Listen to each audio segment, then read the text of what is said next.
What's going on, Bucs fans? Welcome back to another episode of the Pirate Parlay podcast here on the Sick Podcast Network. Bucs got in the win column after a couple bad losses in the last couple of weeks.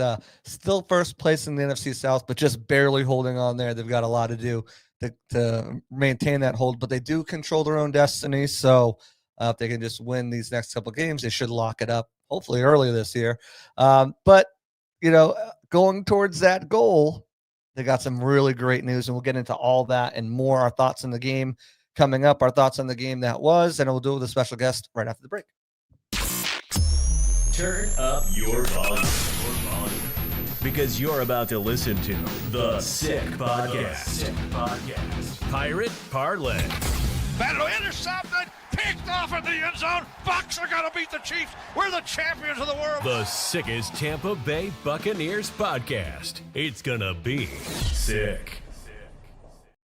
Welcome back to the other side of the Pirate Parlay podcast on the Sick Podcast Network. As always, I'm your host, JC Allen. Like, subscribe, turn on notifications. Appreciate y'all for being here. Shout out your comments. We'll get them live here, whether you're on X or on Twitter or YouTube, whatever you're watching, or if you're listening afterwards in audio format. We appreciate everyone who tunes into the show. Thank you very much. So without further ado, let's introduce our guest. He is the lead content creator, editor over at NFL Fansided, and specifically my new boss over at Peter Plank is the Josh Hill. What's going on, man? How's it going, JC? Good to be here. Thanks for having me on. Yeah, absolutely, man. So these Bucs, man, they start out hot. They're number 5, number 4, 3, 2 in the rankings, in the power rankings, and man, they've taken quite a tumble. They've also taken quite a loss with a bunch of these injuries that have caught up to them. They got some players back and are expecting more players to come back as the season winds down. But they got 2 big ones back in Bucky Irving and Chris Godwin. Both of them made their presence felt in that game. What were your thoughts in the win over the Cardinals? How did it make you feel like coming out of it? What did you feel going into it? Did it change how you felt about this Bucs team coming out of it? I felt a little icky coming out of it because it's the Cardinals. And look, wins aren't easy to come by in the NFL. We all know this, but the wins against bad teams should be a little easier than what we saw the Bucs do on Sunday. And the Bucs aren't a bad team. Like, they're still in first place. Like you said, they're 3 straight wins away from winning another NFC South title.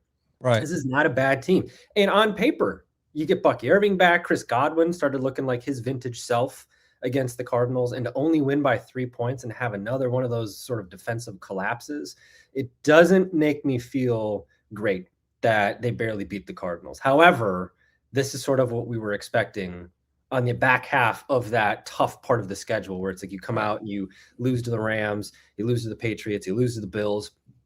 This is the makeup for that. It's the soft part of the schedule, and a win is a win. Look, nobody's going to get style points. If they win the Super Bowl this year, nobody's going to look back and say, "Oh, you only beat the Cardinals by 3 points though in Week 13." Right. So I don't know about that. What I think coming out of it is, it's Godwin looking like his old self is huge right now down this stretch. Yeah. And you got the news, today and over the last couple of days with Mike Evans and Jalen McMillan. The offense is starting to come together a little bit. Bucky's back. It wasn't going to be a smooth landing, I don't think, getting those guys back into the mix. I think the Cardinals were the right team to have that happen against. But now it's, how can they sort of improve some of these things that we saw kind of not go so great? Because it's the story of the season. Like, it's the same thing over and over and over again. It's like, at some point they got to break out of this funk. Yeah, and you mentioned all those 3 games there, and then coming into this Cardinals game was supposed to be like, all right, time to kind of take a breath. But at the same point, they came out of that game and they were banged up after playing those three games too. Not everyone's 100% in the NFL right now. We know that, but for this Bucs team, they're relying on guys who are 30-40% right now of what they normally are. So it's definitely tricky, the situation that they're in. Coming into this stretch down the fold, because like you said, Bucky coming back and being able to do some things and make some defenders miss. And that's what I think this offense has needed, is not just, it doesn't matter if it only goes for 5 plays, the spark and the electricity that it brings to an offense to be like, what do you see what he just did? How did you do that? Like, all right, let's keep grinding out some of these runs and he's going to take it. We know it. Look what he's doing right now. So like that confidence that maybe Sean Tucker and Rashad White don't give an offensive line, when they see their results happening in full time. And then, when you look at the situation with Chris Godwin, and that first game back was rough, but he comes out, he has a huge third down catch, makes 2 other big plays. He's got 2 explosive plays on the day for them. And if he can continue to ascend that level, you mentioned it, Mike and Jalen practice this week, and they're out. We'll talk about that next. They're out. But them coming back is going to be huge for this offense. And in regards to how you felt going in and how you felt coming out, I think if you're a Bucs fan, you're right. It didn't inspire hope, but you're glad you'll take the win. Yep. But the product has got to be much better and it's not even the expectations Buccaneers fans have put out. It's the expectations the team has vocally said out loud that this is a Super Bowl or bust season for us. Like our expectation is to go and compete and win a Super Bowl. So they set the expectations right off the gate. And if they want to get to those and accomplish those expectations, they set it in front of them. Last week isn't going to work going forward. And hopefully Mike Evans, Jalen McMillan, which we'll talk about now, their return, although not this week, both have been ruled out for this week, what their return and the dynamic that they can should hopefully give it another boost from what they've just received in the last 2 weeks. It should. And it's kind of a bummer that they're not going to play this week, because it's like, just the very idea that Mike Evans could come back this season with games left on the schedule. Like it was always like a week 18, maybe like the playoffs, he can come back for that. Right. Just the fact that he's almost coming back right now is exciting in of itself. But I think the idea of Jalen and Mike Evans coming back week 15 against the Panthers, I think a couple of weeks. So with the chance to win the division with a couple of games left, that seems like a perfect. That's pretty rad. Like that's pretty awesome to have them come back in that game. And that's exactly the scenario in which they will need. And we've kind of talked about it all season long. This team has not been healthy at all. Like if Jalen and Mike come back against the Panthers and Bucky's still there, doesn't get hurt, Chris Godwin's still on the field, everyone's healthy, or healthy as they can be. It'll be the first time all year that offense has been on the field together. Those guys have not been on the same field together at all. And we are, into December now. So the fact that this is, going back to it kind of felt icky coming out of that Cardinals game. There's a caveat of this team is a lot better than what we've seen. And we haven't seen them yet because they haven't been fully healthy on offense. And same thing on defense. Like Clyde Shakansi, he's been out for a while. The pass rush is still a big problem. Him not being there is a big part of that. Reddick coming back last week was, pretty good, but that free agent signing still I'm not a little unsold on that one. But the point is, like, this team has not been healthy all season, and they are still in a position where they can have 3 games left on their schedule, and they'll have the division clinched. And that's not something we've seen out of these teams the last couple of years, where it's kind of been right down to the wire. Will they, won't they? Now that they're in that position, and the fact that they've done it with, a half full deck is admirable. Say what you will about Todd Bowles. It's an admirable coaching job this year that he's done to, do what he's had to deal with. They haven't been healthy. Right. And like, it's crazy because I was there. I've been where all of you guys are right now as a fan of a team. But now I know how my food is made, so I don't feel like the same emotions that I had then. And like, to your credit and to Todd Bowles' credit, what you just spoke about is like, it's not like he's going out and injuring these players every year on his own. He's not saying, "Hey, let's go into the Chiefs game with Sterling Shepard as wide receiver 1 last year." Like, he's not saying, "Hey, what would be really nice? We lost Cody Moak and Luke Edeke for an extended period of time at the same time. Oh, and we won't have Tristan back yet. Now we're cooking with gasoline." Now the script is like, that's not happening. But for him to keep his team locked in, motivated, and pushing through, even though the results aren't always good, and even though sometimes it's on him. He's a defensive coordinator, a la play calling. Obviously, Larry Foote is an on title, but like, some of it's on him. But then some of this issues have been on Josh Grizzard. And some of it have been on Baker, and a lot of it has been on the players not executing. We don't know the play calls, but when you watch the All-22 back, you can clearly see not all the time, but most of the time you can see on a busted route whose coverage that was. Perfect example, Benjamin Morrison and Yaya Diaby. I heard people screaming that it wasn't Benjamin Morrison. It was, Yaya's got the flat. Benjamin bit inside. He drifted too far inside, so he couldn't turn back outside. And, like you can see it on the All-22 when you watch the film and stuff. Like, you can see it live sometimes from the right angle, especially when they go to replays. So, like, yes, Todd Bowles can do some frustrating things, but for 3-4 years in a row now, he has been able to get them through this midseason lull into a place where they are competing for the NFC South. And they feel like with all the talent that they have this year, if they can they won't get Cody Malk back, but if they can get Kalijah back before the playoffs and everyone's feeling good and fresh going into the playoffs, they feel like they have a really good shot, especially if they can rest starters. Yep. In the final game of the season against Carolina. Like, they have a really good shot at making some noise. And I think even though you didn't come out of this last game feeling that way, I think you can grab onto that as a fan and say, there's a glimmer of hope there that this is going to get turned around. It's just going to take a couple more weeks than we wanted to. Yeah. And I'm a Todd Bowles defender. So like, Same. To a fault sometimes, but It's like you just said, this is now the third straight year. We're in a trilogy of midseason slumps, which is frustrating. But, we're celebrating the 50th anniversary of the Bucs franchise this year, and we've been fans forever. And, people who complain about Todd Bowles, they've rightfully been fans forever too. And we've seen this team before be in situations where, it's crap's kind of hit the fan a little bit, and they've given up. They've taken their foot off the gas, and it hasn't been good locker rooms. I think that the biggest feather in Todd Bowles' cap, all the faults aside, all the nightmares I've had about soft zone coverage, all of that aside, he's been able. Lesser teams collapse when the Bucs have been faced with, or with what the Bucs have been faced with these midseason slumps. And this is now, hopefully, fingers crossed, looking like the third straight time that they're going to pull themselves out. Is it frustrated that they fell into the hole? Yes. But they know how to dig themselves out, or to, climb up. You can't dig yourself out of a hole. You can climb up out of the hole. And Todd Bowles has found out to do that. And the players love him. That's the thing. Everybody who says, we got to fire him, let's replace him. The players like Todd Bowles. And I think that that's the biggest overlooked factor here, is if the players didn't buy into Todd Bowles, right, and the coaching staff, these slumps, they turn into losing seasons. And they haven't. They've turned into division titles. And, NFC South merchant allegations aside, division titles are division titles, and Todd Bowles has helped coach them out of it. Now, can he do it again?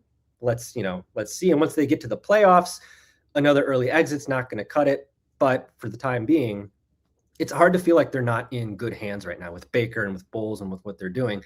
This is a confidence that Bucs fans should embrace, because we've watched this team a long time, and it's very rare that we've been going into a stretch like this saying, I think they can actually do it. Usually it's the other way around. Yeah, and I mean, if you look at the way they've lost this season too, the Rams and the Lions games were kind of over before they began.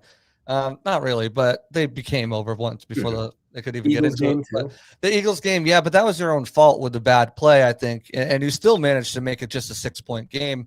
And you were trying to come back in that game, and it's and same thing with that Patriots and Bills game. You ended up dropping both of those, but you brought the Patriots game to within a 5-game score, and you didn't finish those games. And you say, well, there's that finishing problem. But you go to the first 3 games of the season, and the game against the first 4 wins of the season, you're like, well, they know how to do it. So they know how to pull them out of their sums out of the slump. They know how to pull out close games. It's just putting it together down the stretch. And if they can do that against a reeling Saints team, a reeling Falcons team, a really good Panthers team right now that's really making some noise. And I thought they might this year. And then the Dolphins are kind of whatever. You've got a good chance. You control your own destiny, really. You don't even really need to – you just got to – well, you didn't need to win this Arizona Cardinals game to win the South. You did, but you didn't need to. You just need to beat the Falcons and Panthers twice, and it would have been yours. Now you just need to win these 3 games now with the win over the Cardinals, and you've got it locked up. So, and that's when you can look at, week 18 rest and starters and stuff. But – so going forward now, I guess, what are your kind of biggest concerns? Let's start on the offensive side of the ball. What are your biggest concerns offensively for this team going forward down the stretch? The offensive line. It feels like it's cyclical. Like we've come a long way since that Right. last Brady year where it was just, the two of us were basically out there on the offensive line. But with Baker's shoulder, granted it's the non-throwing shoulder, so even if he injures it a little bit more, I feel confident that he'll make it work in the playoffs. You've got the protection of him is even more critical than it was before, and you can make plays happen and all that kind of stuff, but protecting Baker down the stretch here, that's going to be huge. And you think about the Saints and the Falcons, the next two teams that they're playing to keep the Bucs out of the playoffs. That's what they do. The Saints would like nothing more than to beat the Bucs and be the thorn in their side. Being a Saints fan and that's all you root for, that's got to be tough. But hey, it's, as a Bucs fan, it's annoying because it's like, God, these guys just won't go away. Like last year, you live. week 18. But like those guys are going to be coming after the Bucs. The Falcons, same thing. Like PTSD. It's another Thursday night game. We all remember what happened last time they played the Falcons on Thursday night. Oh, and by the way, Kirk Cousins is starting. Kirk Cousins is back, and it's a creamsicle game. So there we go. We've got all of these different trifecta that are coming together. But I think the offensive line, it's been the question mark all year. And again, it's the injuries. Ben Bredesen's been in and out. Luke Gedicke's been in and out. There's been low consistency, it seems like, on that offensive line. And now more than ever, keeping Baker clean is paramount. Because if something happens to him, I think Teddy Bridgewater, sorry to all the Kyle Trask, apologists out there. Mm-hmm. The Bucs are in better hands with Teddy Bridgewater than they would have been with Kyle Trask. But going into the playoffs, if you get, the Rams or the Seahawks or somebody in the wild card round and you've got Teddy Bridgewater going out there in a wild card game, that's not ideal. So keeping Baker protected, I think, is big. And then you see it too with like the run game. Bucky's back. Rashad White, we've seen it. Sean Tucker is sort of like a sleeping giant now. I think he's a secret weapon that Grizzard might pull out at the right time, but It all kind of starts up front. And we've seen them struggle to win games because of that before. Absolutely. And I think, Dan Feeney's probably the weak link right now. They're rolling with him at right guard over options like Michael Jordan and Luke Haggard. But it's been rough for him out there. He's had some decent plays, but it's been rough for everybody. I mean, we'll stick on the offensive line in this matchup right here because it's the news right now. The biggest news going into this week now that Mike Evans and Jalen McMillan have been ruled out is Tristan Wirfs. He's questionable and not even possible to play, to start, which is not a good sign because if you go back to the last time these two teams faced, the Saints and Chase Young kind of embarrassed Tristan Wirfs a little bit. He let up 2 sacks on the day. I think it was the first time he's ever had a 2-sack game in his career. One of the plays, he kind of just gassed out on the play. He ran Chase Young upfield, but Chase Young just kind of worked off of him and was able to. Baker kind of ran into the sack, but still Baker sack, typical Baker sack. But still he showed some good moves on him. So that's the biggest thing. And you bring up offensive line as your first concern. How concerned are you going into this Saints game with potentially Charlie Heck, maybe hopefully Ben Chakuma? I don't know. It's tough, especially when, like we said, the Saints are they've got this game circled. Like they would love nothing more than to come into Tampa and to just ruin, or at least not ruin the season, but kind of throw a major wrench into things. And Wirfs has he's sneakily had a pretty bad season. Like it's the injuries, but just like penalties and like you said, a couple of sacks against the Saints. It's like more often than not. Hey, he got a big man touchdown. That makes That's up for true. those That penalties. makes it for a lot. Penalties are wiped. It's like a 6 for 6. Right. But it's like that's kind of been true at times too. And on the defensive side of the ball too, like we've seen like rookies like Benjamin Morrison, they've been making mistakes. Jacob Parrish has been really good, but he's also prone to be making some mistakes. But they're rookies. You can kind of expect that out of them. Antoine Winfield Jr. has been prone to make some kind of boneheaded mistakes, some coverage mistakes. So, and that kind of speaks to what we were talking about earlier, where you're in this midseason slump and it's like, it's things like that. It's 100 pennies that add up to $1 type of situation where if you've got this guy here, this guy there, right? Your top guys too, like Wirfs and Winfield, like they're your all pros. Like those guys are like the best players on the team. So to have those guys kind of messing up a little bit, that's not great. But yeah, if you're going into the Saints game, which I think they can win because the Saints are not a good team. No. Let's say that. I'm going to correct your statement. They should win. Like, this isn't a think. Like, they should win this game. I know any given Sunday, but they should win this game. They should. But we've also seen them lose these types of games before. So it's like this is a Falcons game. It's like, although the Broncos were sneaky good last year, we didn't realize that until after week 3 it looked bad. Looking back, it looked fine later. You're like, oh, okay. You could say it's like the whole legend of Bo Nix started down in Tampa. So really, Sean Payton should be thanking the Bucs for absolutely. Maybe that doesn't happen. They don't go down to Tampa and beat up the Bucs. But yeah, it's the offensive line.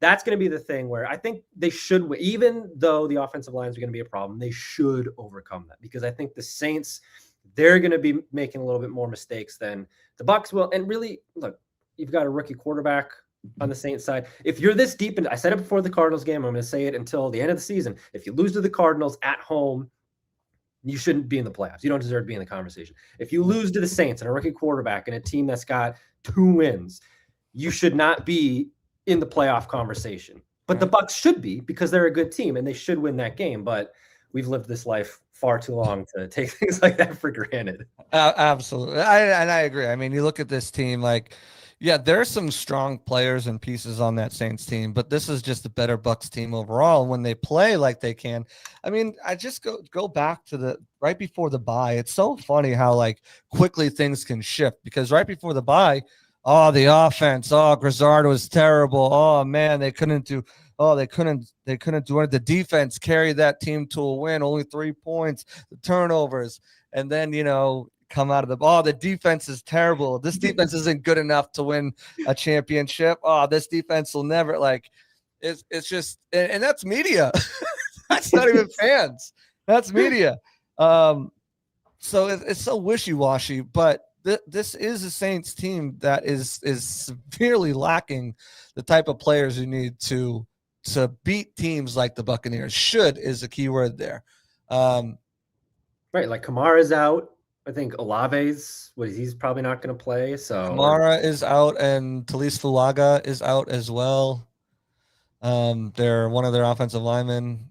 They have 2 wins on the season against the New York Giants, which, yes, and the Carolina Panthers, which was a shocker and really a disappointment. That was 2 weeks ago.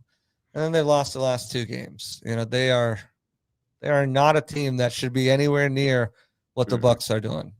I'm more nervous about the Falcons game, because I think that the Falcons, they just play the Bucs, especially with Kirk Cousins coming back. Like, that game makes me nervous. I think in an ideal world, this Saints game is going to be like, a couple of years ago, right before they kind of fell into the slump. They were coming off, I think it was the loss to the Eagles, and they hung 50 points on the Saints. And that was a game where at halftime, the Saints were kind of up. That was looking a little dicey, because we were down. They scored 21 straight points right before the half. It was 24-21 or something like that. It was ridiculous, but it ended up sort of being a game that Liam Cohen, staked his flag in the offense. This is what the offense can do. Look at what we can do. We did it against a division rival, against a bad division rival. The Saints aren't much better than they were last year. So this should be that sort of game where it's like you kind of feel icky coming out of the Cardinals game. You beat up on the Saints. You kind of get right a little bit. We see Teddy Bridgewater in the game for most of the fourth quarter, and we're all feeling a lot better going into a short week against the Falcons. Now, as we've said, big asterisk, should. But that's the vibe I want to have going into that game. That's the expectation. Absolutely. And that was with the rookie quarterback last year, too, and Spencer Rattler making his first start there, week 6 and 2. This is when the Bucs went off. Sean Tucker went off. They had how much rushing yards? They had 277 total rushing yards.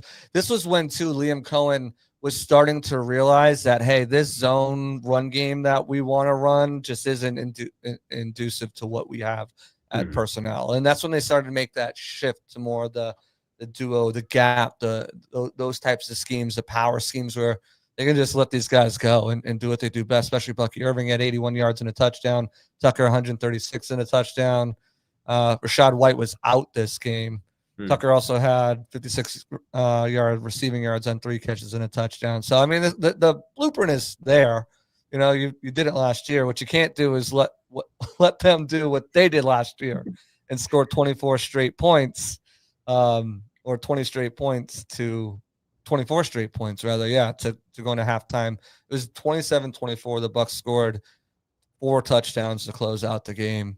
and get up to that 50 points. But this could be, as you mentioned, like a Grizzard game where he says, all right, we got Godwin back. Okay.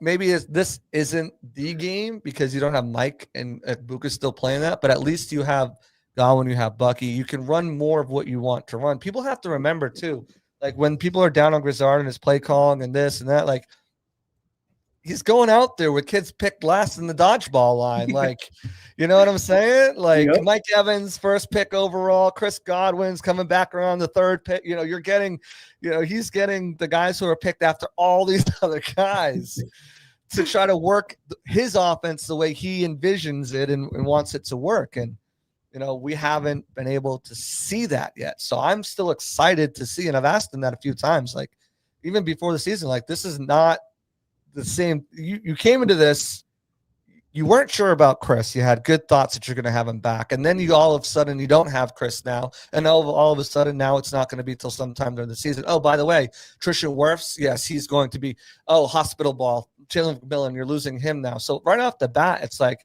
oh, this is what I want to do. He's like drawing his designs and like, right. Oh, there's no Chris. There's no Tristan. There's no J-Mac. Oh, great. Luke's hurt.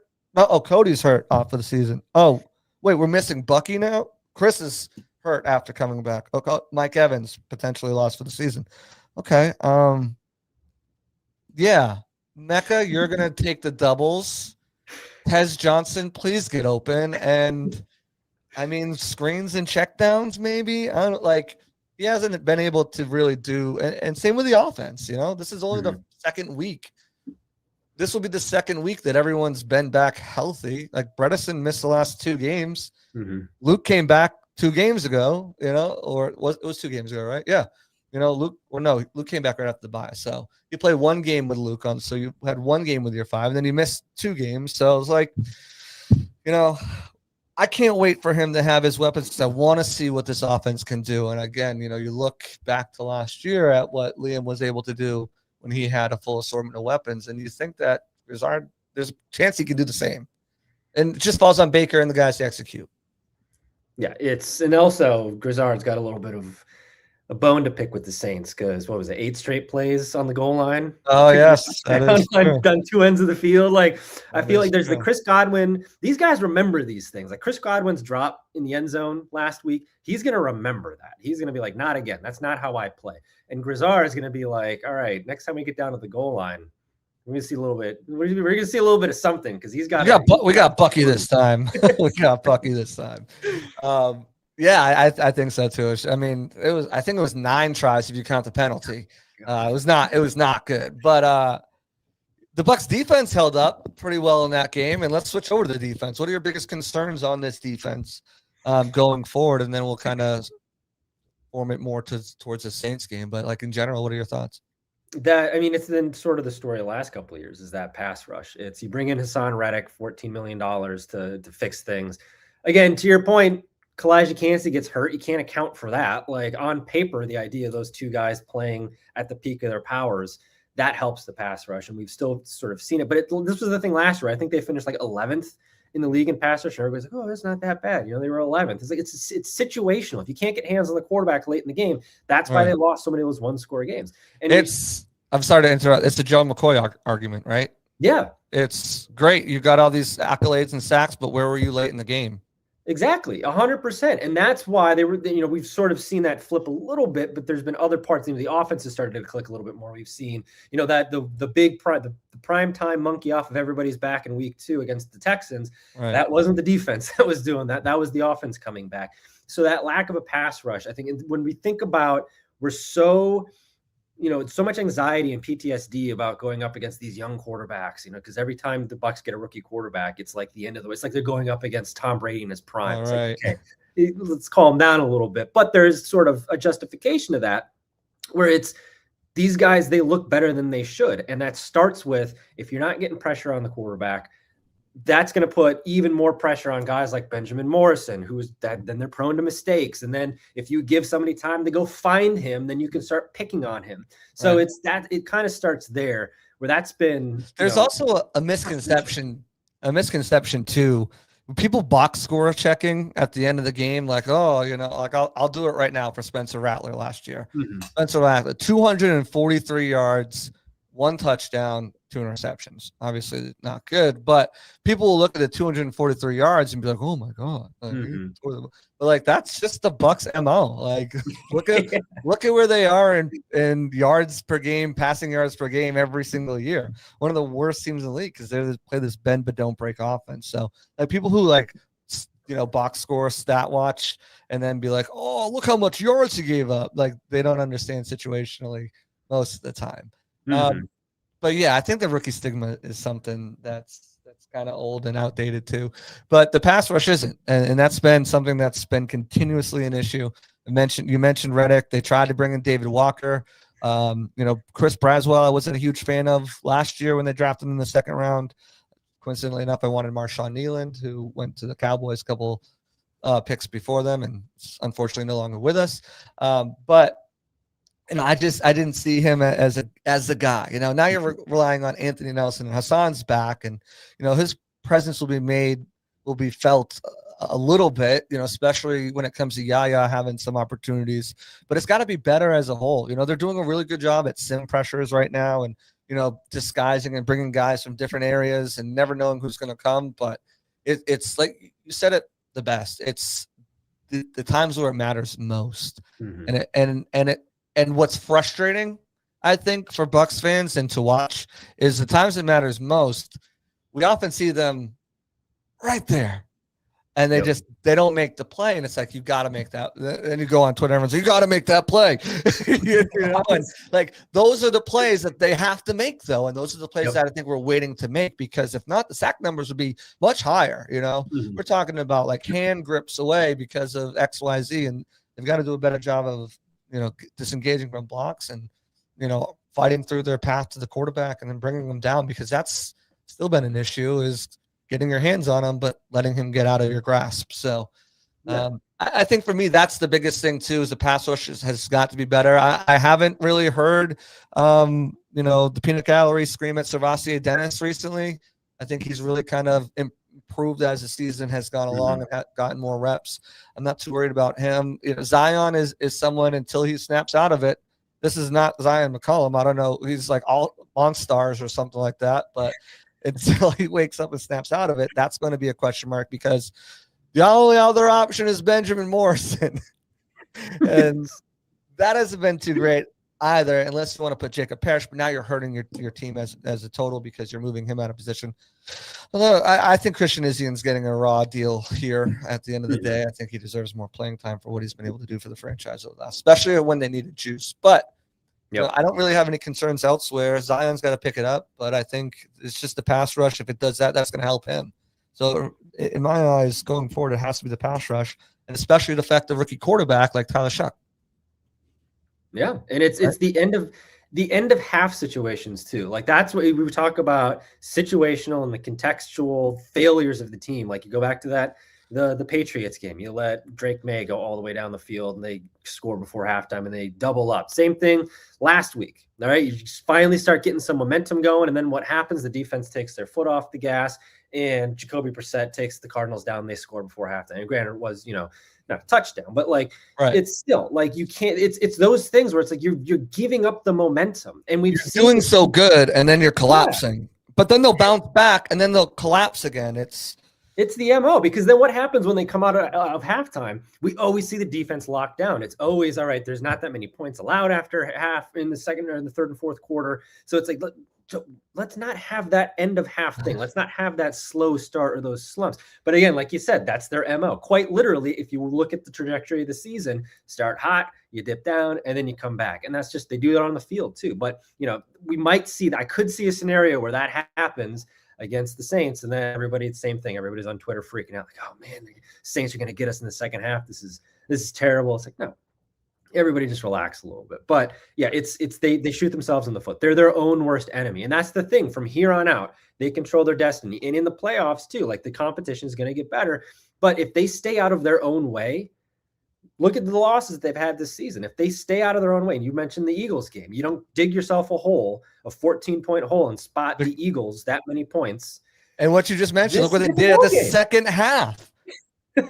They did in the second half in that Eagles game. Like, just do that from the jump. And it's like the Bills game, right? You go down there and you score a touchdown in the first drive. And then what? I mean, he still scored 32 points, but then you stall out the next couple. Oh no, not the Bills game. Which one? Which game? What was the Patriots game? It was the Patriots game, right? You come out, you score in the first drive, and then they stall out. You stall out until the second half. It was the Patriots game. You stall out. Like, you can't do that. The Bills game was even like, that was when they kicked a field goal like the 2-yard line or something like that, I think. Like, that was maybe I'm getting my games mixed up, but that was crazy too. Well, that's the thing. It's like all these things, they bleed together. All these mistakes, they bleed together because it could be any of those games. These things, they happen. It's the Bills game. They're in a shootout just like they were with the Seahawks, but they don't get that one bounce. And it's like they shouldn't even be at the whim of hoping the football gods bless them with a mistake by the other team, because they are in a position to show their dominance. And for whatever reason, they just take their foot off the gas at the wrong time. And then I think, was it the Bills game or was it the Patriots game? Maybe it was a Bills game where it was, they just ran out the clock with like 40 seconds left and waved the white flag. And I was like, Todd, my guy, no, I get it. I get the PTSD of, the Godwin injury last year. So you want to be careful, but that's a rough look being in that situation and being like, no, we're playing for next week. But that's second half. The Rams game. Wasn't it the Rams game? I think I've blocked the Rams game from my memory. I don't want to think about whatever it was. It wasn't good. They're good, but you're right, man. Those mistakes all bleed together. Like, I think like keys to Cannon Fire have been like, don't let up the explosive plays, which they've done, and like, don't beat yourself, which they've done. Like I mean, it's just common things, and I feel stupid for even writing them, but just don't do them. It happens every week. You're leaving me no choice here. Don't do these 3 things and you'll win the game.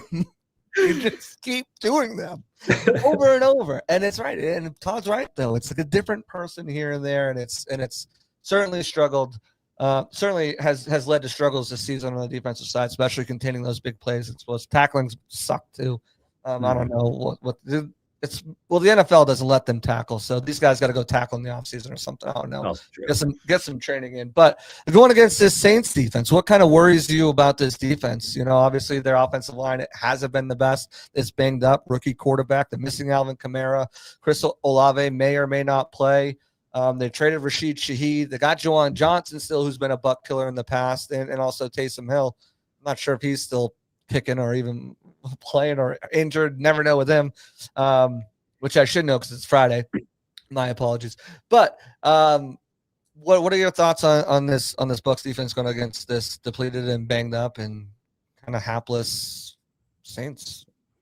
Nothing really bothers. Nothing concerns me, and that's the problem. Is there's no glaring. Oh, we got to watch out for this. This guy. I mean, Juwan Johnson might be somebody. It's like he could have a decent day, but in the grand scheme of things, Juwan Johnson having a big game when the Saints otherwise sort of like lay a dud, like, oh, that's nice. Like, go get your stats. Going up, you mentioned Sfasier Dennis, like if we maybe some linebacker coverage could be a little bit of problem with him, but that's a drop in the bucket when you think about there's nothing else on that offense that should scare anybody. Same thing on the defense. Like Cam Jordan might, get his a little bit and then, whatever, but then the Bucs will win and Jason Light will tweet out the same video as he always does and dunk on him, and we're all going to love it. Yeah. That's the thing with the Saints, though. It's Juwan Johnson, it's maybe Cam Jordan or Chase Young. They might have a couple of plays where you're like, oh man, but at no point do I think they'll make a play. Or no, again, I'll use what you said. At no point should they make a play that then turns the tide, where it's like, right. This is, this was a clutch, sack here by Cam Jordan, or a strip sack by Chase Young, and now the tides have turned. That shouldn't happen, which scares me because this team, it's impossible for them to stay out of their own way. But nothing about the Saints screams this game. This is a problem. This is something the Bucs should worry about. It's all internal. Is Tristan Wirfs going to play? How effective is Baker going to be? Is he going to be able to stay healthy in that game? Is the run game going to be able to protect? Right. Yeah. To your other point, is the defense going to give up a big play? And then that's going to kind of suck the life out of everything. And they got to build it back then, because you just let the momentum out. And you've let the air out of your own balloon. Right. The only thing that scares me is stuff that the Bucs can do, and nothing that the Saints present is terrifying. And that's, again, that they should win this scary game in itself. Yeah. And if you don't win this game, if that team where there's nothing on paper, there's nothing on film that's like, wow, this is a problem. If you can't beat that team, or if they struggle to beat that team, then I'm going to have some questions, because I think we're in the home stretch. Yeah. I think the biggest thing is matching their physicality and energy. You got to do those two things. If you do not match, and that's what happened, right, in the Broncos game last year. And someone said it in the chat. They called it a trap game. Oh no, this is gonna be a trap game after you barely beat the Cardinals. But it's certainly a game you can't overlook, I would say. I don't think it's necessarily a trap game. I don't think the Bucs are necessarily riding high and like, oh, we're overlooking the Saints. They're certainly pretty pissed off right now at the way they've been playing football. Even with the win. So I don't necessarily know it's a trap game, but I forgot where I was going with my point before I addressed that.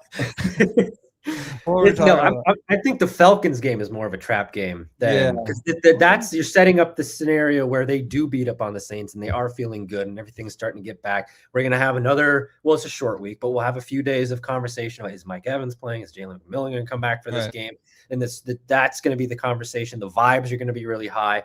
And then the Falcons and Kirk Cousins are going to drop an anvil on everybody. And then we're going to have to deal with the creamsicle curse stuff. It's like, right. And then I don't know what to tell you guys. The jerseys are not why the team loses those games. It's right. Well, I mean, if that happens, that's typical Bucs, because now you have to go to Carolina and beat Dave Canales, or else now you have to go to Miami and then beat Miami and then come home and beat Carolina to lock up the division in the last week of the season. And that's something you don't want to do.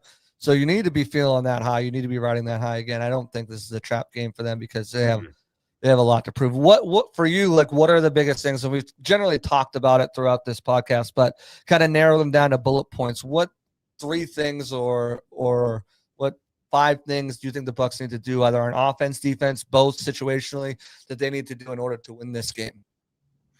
Protect Baker. Don't let this be a game where Baker takes a bad sack and all of a sudden he's hurt again, because we already know the shoulder sprained AC joint. That's no joke. Like he's not healed either. He's playing hurt. So like that's another. That would also be total Bucs, where it's like they're winning the game, let's say, and Baker takes a sack and it's like, all right, now he's slow coming up. It's like, God dang it, like, come on. So then they leave him in. Yeah, and then we'll leave him in, because we're going to ask Baker if he can go back in. What is he going to say? No, of course he's going to say yes, he can go back in. Maybe don't consult him on whether or not he should go in. Be a coach, make a decision.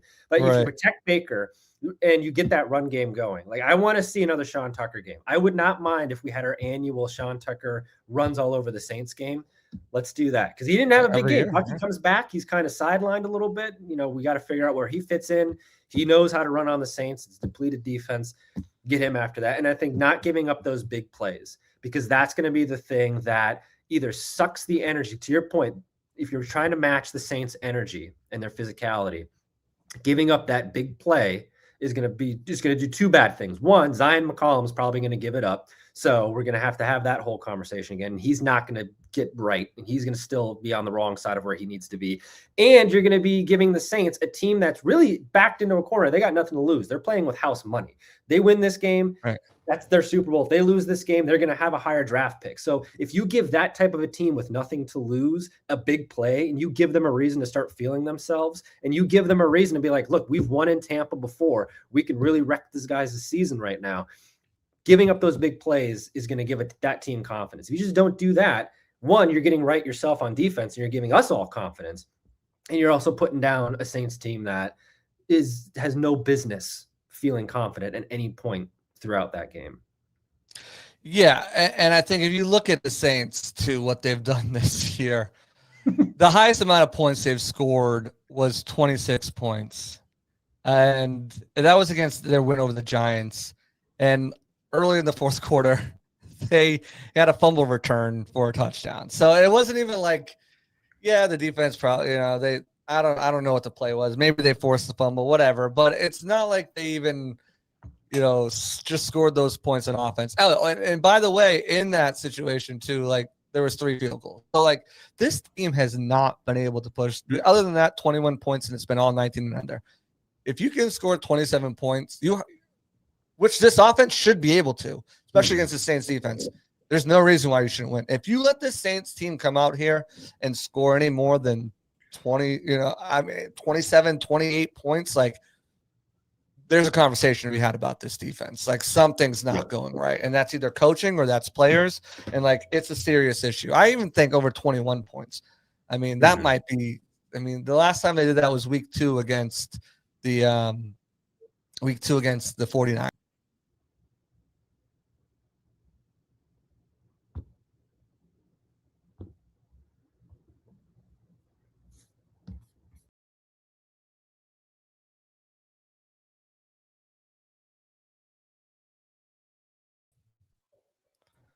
It was a long, long time ago.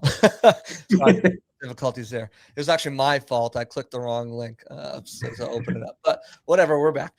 So yeah, I agree with you there. All right. What are you thinking for this game? Is this game where the Bucs offense gets back on track? Is this one where they're still kind of struggling to get the ball moving? Based on everything we discussed, it really shouldn't be, but where do you have the Bucs at kind of score-wise here? What do you think the defense limits the Saints to? What do you got for a score prediction? I've got the Bucs scoring at least 30 points in this game and giving up no more than 20. So I think it's 38-17 feels like a really good spot to be at. I think 17 is maybe even a little high. I think the flow of the game will be they come out, they score right away, they kind of take their foot off the gas, and they do what we've seen them do all season, where it's like, all right, we're off on the first drive. We got a first drive touchdown. This is awesome. And then they stall out. And then in the second half, I think that's where they get a majority of their points because something clicks and something happens. That's the way it should go. The pessimist in me feels like this could be like the Jets game, where it's like they should be running away with this, or they are running away with this. And then for some reason they fall asleep at the wheel. And that's like when the Saints game last year. That's when you give up the big play. And now it's like, oh, come on, what are we doing? Now it's, we got 4 minutes left in the game and we've got a 1-score game. It's like, this shouldn't be happening. But that's the negative side of my brain. I think more positively, and what I think might actually happen is they might stall out a little bit early, but they'll hit a groove at some point, and we won't be worrying about this game. It's going to be a nice, easy for us in the media, a nice, good post-game window to fall into where we can start getting our stuff ready early and not have to, erase everything because, Will McDonald just blocked a field goal and the Bucs might right. That's a nightmare. That's what we want to have. 38-17. That's where I'm going. Yeah, I'm right around there with you. I think like 34-13. Something. I should be. It should be. But you're right. Those situations could pop up. It's going to be interesting to really see what Bucs team shows up. And now that, they got Bucky back for a second week and he's got his hits in, he's got his, he's got his bumps and lumps, and now he's ready to go back to work, and Chris getting better. I think that'll open things up a little bit more for Emeka to have some breathing room. And of course, when Mike comes back, potentially as soon as Thursday. And I think holding him out this game was smart, because you need him for the Falcons game and you need him for the Panthers game. But even if you drop this game, you shouldn't, but you're still in a decent position. You can't drop the Falcons game just on principle alone. And you certainly can't drop a game against Carolina. So having him back on Thursday and not playing on 4 days rest and then having 10 days off, I think for both of them, actually, they're both dealing with neck injuries, collarbone, and I think that is the best situation for both of these guys. So I think they did it the right way. I'm glad they didn't rush them back in the situation. Kalijah Kancey is going to be one to watch. Hopefully he comes back, because he's probably the Bucs' best pass rusher on the team. But that's going to do it for us. Go ahead, Josh, go ahead and promote yourself. Where can they find you? What you working on? What you got going? Let's go. Peter Plank Find all the Bucs stuff that you need. J. Dave Hill on Twitter. If you need your in-game highlights, I'm ripping those. So we got our nice bad call or whatever, our weekly bad referee call, and then whatever bad explanation that comes from the rules analyst. We could, where to find it. So J. Dave Hill on Twitter, Peter Plank for all the work and for all your work too. You got a lot of good work on that site too. Yeah, we're pumping stuff up. Yeah, it's a good crew. They're some young guys, but you can tell they're hungry. It's fun to watch. Yeah.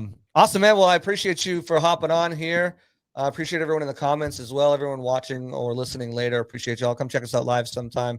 I know we hop around here. We'll be back next Wednesday at normal time, 7 p.m. We'll have Kyle Berger on. He's always fun to talk to. So we'll talk to him, catch up on the Bucs, whether they win or lost, and what it's looking like for the game the next night, because the game will be that Thursday. So we'll do a whole game preview and all that fun stuff. Short week 2 with injury updates and walkthroughs all week, so we won't really have an idea of who's practicing or not. It will be a surprise until Wednesday when the final injury report comes out and we know. But maybe Todd will give us some insight. But that's going to do it for me here at the Pirate Parlay Podcast on the Sick Podcast Network. For Josh Hill, for myself, JCL, we're out of here. Peace. See y'all later. Yep. And that's a wrap. Hope you don't miss us too much until next time. Follow the Sick Podcast Pirate Parlay on YouTube, Facebook, Google Play, and Apple Podcasts.